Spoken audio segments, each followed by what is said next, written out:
자, 전산회계 1부 119회죠. 우리 그 이론 문제에서 원가 회계 문제 12번 문제까지 풀어봤고요. 자, 이번 시간에는 나머지 남아있는 13번부터 15번 부가가치세에 관련된 문제 같이 풀어보도록 할게요. 자, 13번 나와있죠. 자, 부가가치세 첫 번째 문제는 어떤 건가 봤더니 부가가치세법상 주사업장 총괄 납부제도에 대한 설명으로 틀린 것은 이라고 되어 있죠. 1번 보기를 보니까 부가가치세 신고와 납부를 모두 주된 사업장에서 해야 된다. 보통 이 주된 사업장, 주사업장 총괄 납부제도는요, 주사업장을 갖다가 선택할 수가 있어요. 편하게 전국에 있는 이마트 생각해 보시면 돼요.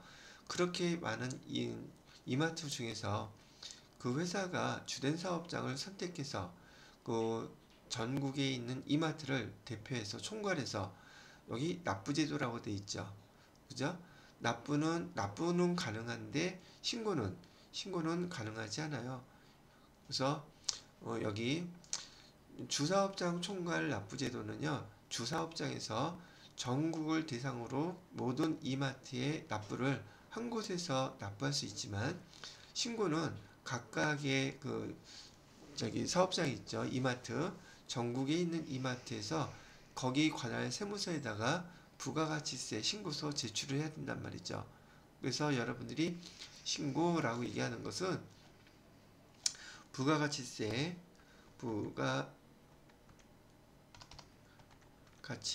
신고서 제출은 각 사업장에서 거기 지역의 관할 세무서에다가 직접 제출을 해야지 된다는 뜻이에요.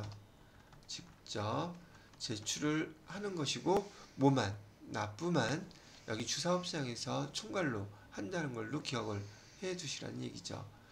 자, 그 다음에 두 번째로 보시게 되면 보기에서 원칙적으로 해당 과세기간 개시일 20일 전까지 신청해야 된다 라고 나와 있네요. 보통 여기 주사업장 총괄납부 제도를 이번에 하려고 한다 그러면 과세기간 개시 전에 미리 신청을 해 놔야 된다는 뜻이에요. 그래서 그래야지 주사업장 총괄납부를 할 수가 있다는 뜻이기도 하죠. 그래서 여기 보시는 대로 해당 과세기간이 개시되기 20일 전까지 신청해야 한다. 이렇게 기억을 해두시면 되겠어요. 자, 주된 사업장은 본점이 될 수도 있고요. 또 지점이 될 수도 있어요. 상관은 없습니다. 주된 사업장은 본점으로 해도 되고 또 다른 지점을 해도 상관이 없다. 주사업장 총괄 납부가요. 자, 그 다음에 세금계산서 발급은 세금계산서 발급할 때는요, 각 사업장별로 해야지 주사업장 총괄 납부만 주사업장을 지정해서 거기서 할 수 있다는 뜻으로 기억해 놓으시면 되고요. 나머지 사업장들은 별도로 하나의 그냥 회사처럼 그렇게 사업을 진행을 해야 된다는 뜻이에요. 근데 이런 얘기가 왜 나오게 되느냐면, 여기 주사업장 총괄 납부제도와 사업자 단위 과세제도가 비교되기 때문에 이런 문제를 이렇게 낸 거예요. 주사업장 총괄 납부제도는 그 전국에 있는 이마트에 그 사업자 등록번호가 다 달라요. 그런데 지금 우리 기본적으로 부가세에서는 사업장별로 과세하는 게 원칙인데, 지금 얘네들은 이 사업장별로 과세하는 원칙에서 예외되는 게 두 가지가 있기 때문이에요. 그래서 그 첫 번째가 문제에서 나온 주사업장 총괄 납부제도이고요. 이 특징은 사업자 등록번호가 그 사업장마다 다 다르다는 거예요. 거기에 또 하나 예외가 사업자 단위과세인데, 얘는 사업자 등록증이 이 사업자인 사람한테 사업자 등록증이 나온 거예요. 그리고 이 사업자가 전국에 똑같이 이마트처럼 사업장이 많다 그러면 이 사업자 단위 과세를 갖다 선택한 사람은 사업자 등록번호가 이마트처럼 전국에 지점이 많다 할지라도 이 사업자한테 나왔던 사업자 등록번호를 다 똑같이 사용해야 돼요. 전국에 있는 모든 사업장이. 그래서 주사업장 총괄 납부와 여기 사업자 단위 과세 요 예외가 서로 다른 거죠. 이해가 되셨죠? 그리고 세금계산서 발급은 요 사업자 단위 과세를 적용받는 사업장은 신청한 사업장은 얘는 본점에서만 부가세 신고 납부 다 한단 말이죠. 에이, 왜 이렇게 자꾸 틀리냐? 납부 다 하고 세금 계산서도 얘는 본사에서만 본점에서만 발행하고 받고 그래요. 어떤 거는요. 사업자 단위 과세 제도를 선택한 사업자는 본점에서 부가세와 관련된 거 신고 납부도 다 하고 세금 계산서도 본점에서만 받고 그다음에 발행하고 이렇게 한단 말이죠. 또 이런 그다음에 주된 사업자 단위 과세는 무조건 본점이어야 돼요. 지점은 불가능하다는 얘기죠. 이런 차이점이 있어서 이렇게 시험 문제를 낸 것이니까 이 비교를 잘 해놓으시면 도움이 되지 않을까 싶어요. 자, 그렇게 설명을 해드렸고요. 그 다음에 14번 문제를 보시게 되면 부가가치세법상 과세 대상이 아닌 것은 이라고 되어 있는데 여기서 말하는 과세라는 말뜻은 부가가치 세금을 부가가치세를 부과하는 대상이라는 뜻을 줄여서 과세 대상이라고 얘기를 하는 거예요. 지금 우리가 여기 시험 문제 출제에서는 대상이 부가가치세이기 때문에 어느 경우에 우리나라 부가가치세법이 적용이 돼서 이 부가가치세를 갖다가 부과합니까? 이건 물어보는 거예요. 그래서 부가가치세 과세 대상은요. 여러분이 배웠던 것처럼 세 가지만 딱 기억하시면 돼요.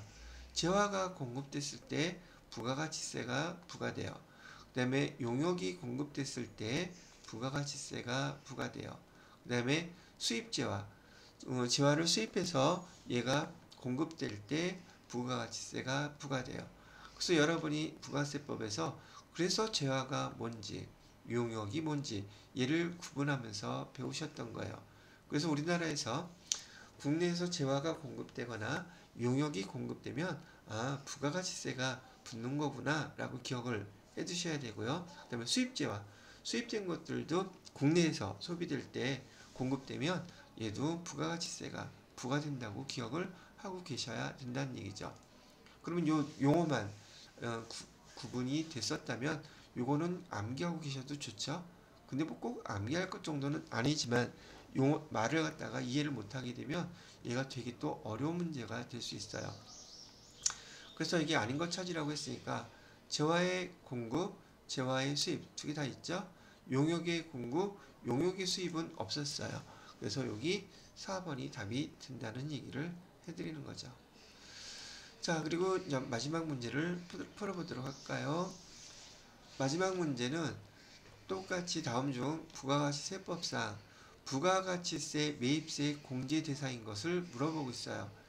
여기 그 부가가치세법에서는요, 중요한 게 뭐 거의 4대 천왕이다 하다시피 말할 수 있는 것처럼 여러분들한테는 여기 자격증 시험을 위해서는 부가세법에서 꼭 알아야 되는 거 바로 이거 과세예요.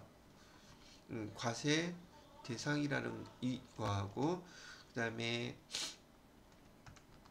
간주 공급이라는 거하고 그 다음에 불공사항하고요.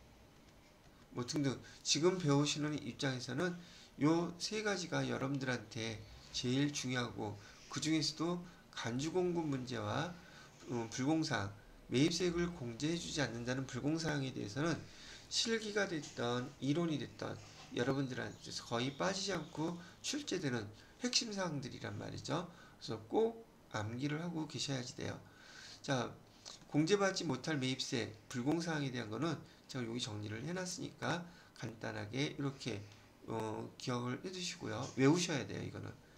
그리고 여기 저한테 배우지 않으신 분을 위해서 1000cc라고 얘기하는 것은 정식 명칭으로 개별 소비세 과세 대상 소형 승용차 뭐 이런 정도로 기억을 해두시면 돼요. 이렇게 해서요. 6가지 해당되는 게 매입세액이 발생했다 할지라도 그 매입세액을 공제해주지 않는다는 뜻이에요. 자, 여기 뭐 나와 있는 거 보시면 될 것 같고, 여기 자, 그렇게 설명을 해드렸고, 해당되는 거 하나씩 보기로 할게요. 매입세 공제 대상, 나머지는 매입세 공제 대상이 안 된다는 얘기겠죠. 자, 면세사업자가 대표적인 것으로 제가 병원을 생각하라 그랬었어요. 병원이 면세사업자예요.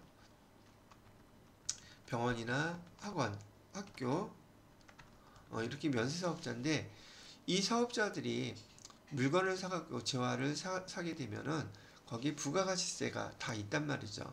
그래서 병원에서 그 LED TV를 갖다가 그 뭐죠? 로비에다 놓기 위해서 샀는데 그 LED TV를 사면 거기 매입세액이 있어요. 그 매입세액이 공제가 되느냐는 거예요. 안 돼요. 면세사업자가 이렇게 사업을 위해서 매입세액이 있는 소모품이나 그 밖에 어떤 지화를 사드린다 할지라도 또 용역을 사용한다 할지라도 여기 매입세액은 공제되지 않아요. 얘가 바로 공제받지 못할 매입세액, 여기에 해당되는 것이기 때문에 그렇다는 얘기죠. 두 번째, 과세, 면세, 겸용사업자의 과세 매출분 관련 수수료 비용 매입세. 지금 이 사업자가 과세 사업도 하고 있고 면세 사업도 하고 있는데, 과세 매출분에 대한 거는 우리 매출분에 대해서 과세라는 것은 판매했을 때 매출세액을 우리가 받는다는 뜻이에요. 그러니 얘와 관련된 비용, 매입세액도 공제를 해줘야지 형평에 맞겠죠.